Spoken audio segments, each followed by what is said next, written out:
All right, so this is a piggyback off the previous video that I made regarding, the weekly averages, looking at, not so much the day-to-day, paying attention to the day-to-day, but really focusing on your weekly average of calories, your weekly average of protein, and how important that is, and how it creates a lot more flexibility for individuals, while still creating and still having structure. All right, structure is really, really important. We need it. We have to have those guardrails in place, but we need the flexibility to be able to navigate the terrain between the guardrails, as opposed to just this narrow tightrope that we have to walk that a lot of us perceive as health. And that's just not, it's not real. It's not sustainable. It's not working, period. So the reason for the average and where we need to kind of focus in this brief video is, okay, so the calorie fluctuation, right? A lot of people that I work with are, have used intermittent fasting. Now, intermittent fasting is a great way of cutting calories, and that's where the autophagy comes from, all right? So again, there's all kinds of different schools of thought on this in regards to this particular, autophagy and creating that massive and acute calorie deficit. But at the end of the day, the health benefits come from the body fat loss, the decrease in food quantity, and maybe even the improvement of food quality. Although a lot of the times with intermittent fasting, I find people just eat junk. You know what I mean? Like they just cut their calories back and then they binge eat. So there's always that issue as well. You still have to pay attention to the quality and the quantity of the food that you're taking in. So even though your food eating window is restricted, there still is a requirement of nutrition for the body. So that leads me into this, all right? So intermittent fasting creates a great caloric reduction, but at the end of the day, your body needs a certain amount of protein. And what's happening, what I find with a lot of people who intermittent fast, is they're losing weight, but they're also losing a significant amount of muscle. And I know, the research with autophagy and how it, helps to preserve muscle and all this other stuff. You have to put it in context. Is someone who's active, someone who's glycolytically, burning a lot of glucose because of their activity levels, or tearing down a lot of muscle fiber. There's a minimum requirement that the body has at the end of a week to fulfill its obligation, its movement and repair obligations. So if that isn't being met, then you're in a lot of trouble, right? So within those calories, each macro has a specific calorie. Fat has 9, protein has 4, carbs have 4. So when you reduce your calories to a great extent, you're obviously taking, or those macros are taking a hit. There's an impact on those macros. So you have to be very, very careful. You have to be strategic. So even though you're creating a deficit, which is allowing your body to be in a caloric deficit, which is enabling your body to get into reserve fuel, your muscle is also a reserve fuel. And it becomes even that much more apparent when you become physically active and the muscle needs to repair. And you're showing huge deficits, huge deficiencies by the end of the week, right? So say I eat 200 grams of protein a day and I fast for a day. By the end of the week, if I don't recalculate or reiterate or try to find a way to make up for that protein deficit, I'm going to be 200 grams of protein shy at the end of the week.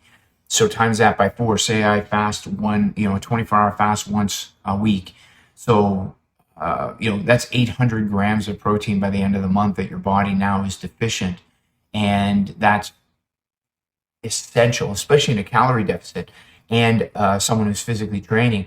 So your body doesn't have now the resources to keep up with the damage that's being created by the physical activity and the muscle breakdown or hypertrophy. So there's a problem, okay? So the weight that you're losing can and will be a significant amount of muscle mass, because the body will rob from Peter to pay Paul. It will dip into its fat cells to accommodate the energy, providing that you're weight training and what have you. But it'll also dip into its muscles in order to break those down, catabolize them, right? Catabolic, break them down into the amino acids needed to be able to repair the damage, or at least help and slow down the damage that is being created through the physical activity and the lack of protein intake. All right. So again, this is where coaching, this is where tracking, this is where my insight can really help individuals. It's not just creating a calorie deficit. It's not just reducing the workload of the gut. There are benefits to having those gaps between meals to, help regulate the gut microbiome, and, not overwork the gut. But at the end of the day, you also have to consider the requirements of your body. It's like a business. Giving people more days off during the week creates a very happy work environment. But when people lose their job because the company goes under because they're not fulfilling, the obligations and requirements of the actual company and business, and they go under, then, right, what's it all for? And I guess this is what I'm trying to get people to wrap their heads around. Okay, so creating the calorie deficit is great, but there still needs to be the management of the macros. There needs to be the proper allocation of, in specific, your protein. All right, that's the one you really have to focus on, because there is a thin red line between deprivation and optimization.